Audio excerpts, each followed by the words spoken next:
Good morning, everybody. It's a gray October 12th, I think it is, here. We're still waiting for our first frost.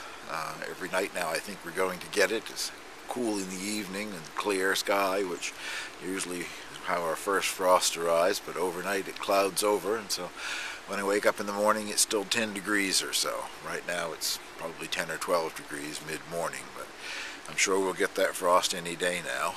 I thought I would just take this opportunity to show you a few of the things that I haven't been paying much attention to, at least in my videos through the summer. A few things that are outside still growing in the garden and what's left in the greenhouse. Anyway, this shouldn't take too long. I'll just give you a little tour around here. Well, Gary out in Washington State, this is the grow pot of carrots that I started. I guess I started them considerably after yours were started. I took the idea from you, and I planted them in just the commercial potting mix that I use, and a lot of compost. I'll pull one now and probably get a normal one, but when I pulled one the other day, I think the same problem happens with carrots. It happens with parsnips.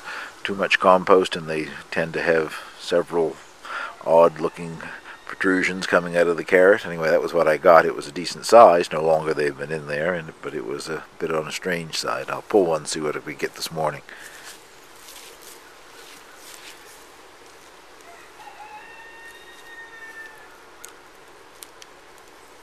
Yeah, same idea. This isn't quite as bad as the one that I had the other day, but I think that is caused by too much compost in the soil. I always used to think when I pulled them out of my garden and they were like that they found a stone and grew out around the stone, but there aren't any stones in this mixture, so I think that is being caused by too much compost. Anyway, they will be usable. I will eat them no matter what they're shaped like. Well, this is over in my square-foot garden bed area where I have four smaller beds, 4 foot square each, behind fencing to keep the bunny rabbits at bay. And this one has been planted mostly with carrots. At the back of it, it did have some peas earlier. The vines are, of course, all long gone dead on the peas, but the carrots have been doing quite well here. I've been eating out of them for quite some time, and more carrots than I've ever grown before, so I've got to pull them soon. I don't think the first frost will hurt them, but they won't grow much after you get the first frost, so I'll be pulling them. I plan to can some, and the rest that I don't can I will freeze and save a few for eating fresh, but I don't like this idea of storing them, all these storage things that you read about, storing them in sand and all that sort of stuff. Well, in my opinion, you end up with a carrot that's similar to the carrot you buy in the store, but if they're canned or blanched and frozen fresh, they're much closer to the carrot that you pull out of the garden. Anyway, I'll pull one up and hopefully we don't get one with several roots growing on it.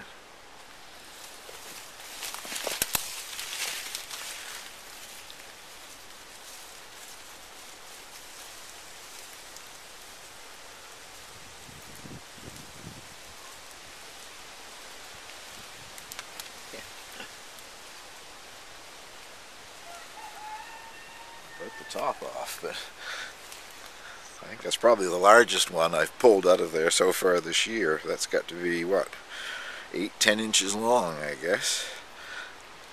And now topless, but there are a lot of carrots in that little patch, so look forward to doing those up very soon now.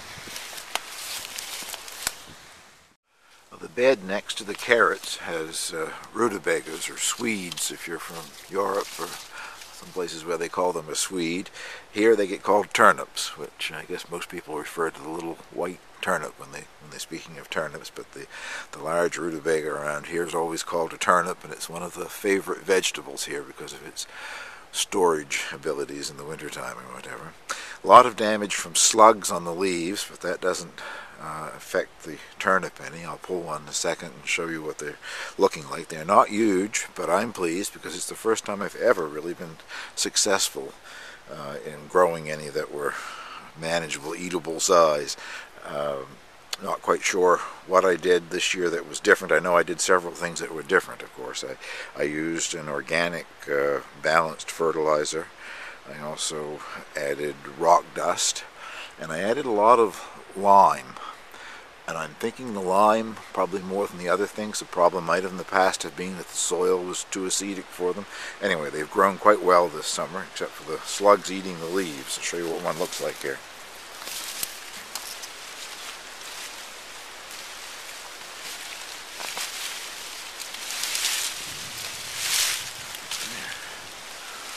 Guess you can see that. Something starting to eat it on the side there. That's more of a rodent or something, I suspect, but that's the average size of them in there.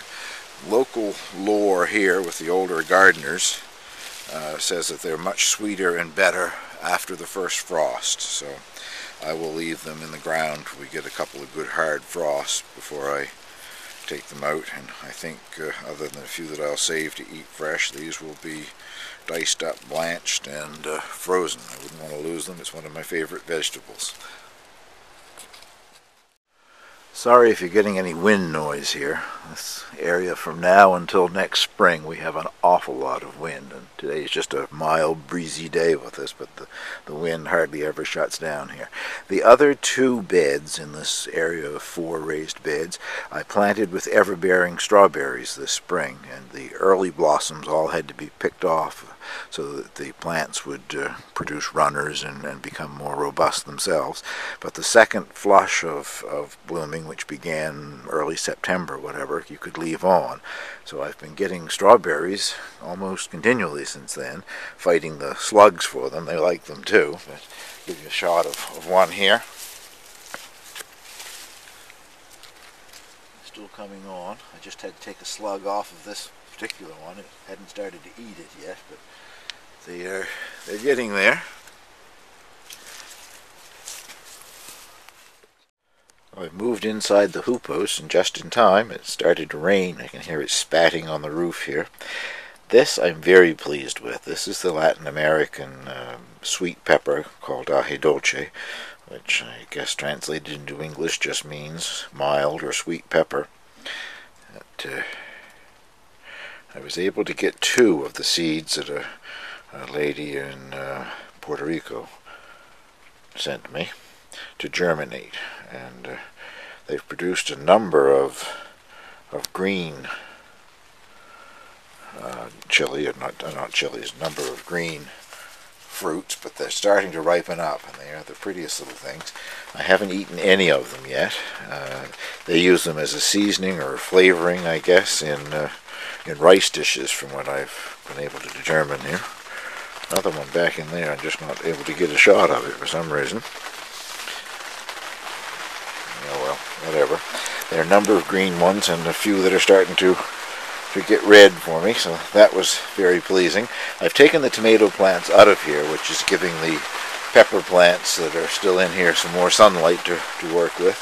I was disappointed with my tomatoes this year. I didn't get very many ripe ones, but I did get a lot of green ones, and got to make some chow chow that I've wanted to do for a number of years. And I tried the recipe that Gary sent me, and I guess Gary got the recipe from Brendan in Northern Ireland, of a green tomato chutney. I made a bottle of that, waiting for it to age. I think that's going to be very good too. I'll show you some of the other peppers here. These are the Thai chilies, bird's eye chilies, or I love to say it, the most shed chilies. Lots of green chilies, but so far none have ripened. I'm hoping I get some that ripen up for me, because I'd like to dry those for use, but I have been using them green, and they're nice and spicy even though they're green. And this is the mystery chili. I started it last year from seed, and it didn't produce any fruit for me. It bloomed, but I couldn't get it to pollinate. Kept it in the house all winter and brought it out this spring, and this year it bloomed and is covered with chilies. I haven't actually used any yet. There's only 1 or 2 here and there that have ripened. They're not very big. I think I was sent the whole dried chili, and I thought they were bigger than that, but evidently not. Just get my hand in there. They're very small. But I will be giving those a try one of these days, as soon as I get enough red ones to see how hot they are. You can hear me or not for all the noise of the rain. We're having a downpour here. This is the black pearl chili pepper, capsicum annuum black pearl. Always does very well. It's got a mixture on it right now of green and ripe red ones. The earlier ones that produced earlier in the summer are turning nice and red. And this is a nice fiery hot chili.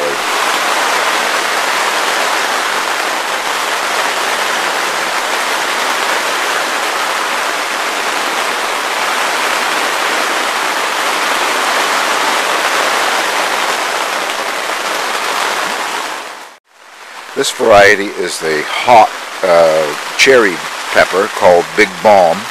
I used one of those when I made the green tomato chutney the other day. Instead of using chili flakes, I put a medium-sized one of these in, and the little taste of the chutney that I got before I canned it, it certainly had added some spice to it.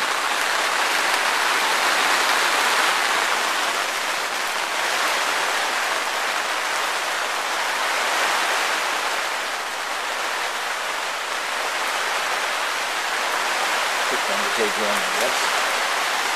A nice size. Almost look like a tomato. And there's lots of heat. I plan to gather, I guess I can do it pretty soon now. There were a lot of red ones. I plan to pickle some hot peppers as soon as they were ripened. I wanted to put 2 or 3 kinds, but my other ones don't seem to be ripening up that fast, so I guess I'll have to start canning or pickling my hot peppers soon. Well, this variety is called Pepper Joe's Long Red Cayenne. So far they're long green cayenne here. I don't know. They certainly are a nice long chili, and there is lots of heat, even when they're green. So if I don't get ripe ones, I will can green ones and dice up green ones and freeze them for winter use. They're a lovely long chili, but we're running out of heat here, so I'm not sure how much more will ripen up.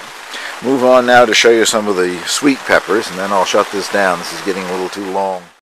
In the background there is one of the shishito Japanese pepper plants that I've let go to seed, or let ripen anyway. I just picked these off of there. I want to save some seed. Gary Entropy in Germany sent me a lot of seed, but I've also given a lot of seed away to people that want to try these peppers, so I've got to have some ripe ones to save seed for next year. They're a delicious pepper. A lot of the sweet bell pepper plants, and I had 2 or 3 varieties. I think this one is one of the fat and sassy ones. They're still producing. They're not huge, but they have a number of nice green peppers on them. This plant's got 4, I think I can see down in different places there. So I don't think I stand a chance of any of those ripening, turning red as the fall goes on, but I will pick those shortly and use them as green bell peppers. This is a little area of fall crops that I planted. I haven't had anything out of here yet, but that's the winter boar kale, which is getting up to a size that I could use. In the background there are a few small cabbages. They really are just barely starting to head up. And that, I can get it on it, I guess, right there in the background is a large kohlrabi plant, which is starting to produce a bulb. So I think I may get some kale and possibly cabbage and kohlrabi out of it. And it's behind it here, the grapevine is starting to die back for the year. Really grew quite well. It went all the way up to the roof here and started to move along the center purlin. I don't want it to cover the entire hoop house because then it'll shade everything out, but I think I have hopes of possibly some grapes next year. Well, I'll give you a little look at my artichoke, and then that will close this rather lengthy video out. Well, the video that I did earlier of the one artichoke that I have cooked and eaten, that is the only one that I've picked. And there are 3 that are right now small but usable size, and several smaller ones. I don't think I stand a chance of the smaller ones getting any bigger. If you zoom in a little on these ones, you'll see where there's some of the leaves, scales, whatever you want to call them, on the artichoke are turning brown. I think there hasn't been any frost, but it's still kind of chilly here for artichokes. Also the diminishing light this time of year. Days are much shorter. A lot of plants, that's why the grapevine next to it here is starting to close down. There just isn't enough length to the day to produce chlorophyll to keep the plant green, so it dies back even before the frost hits. I will be harvesting those 3, if not today, tomorrow, and soon after that I guess I've got to bring that plant in the basement and see if I can at least keep it alive over the winter. Thank you very much for watching, and that closes down this particular look at the garden.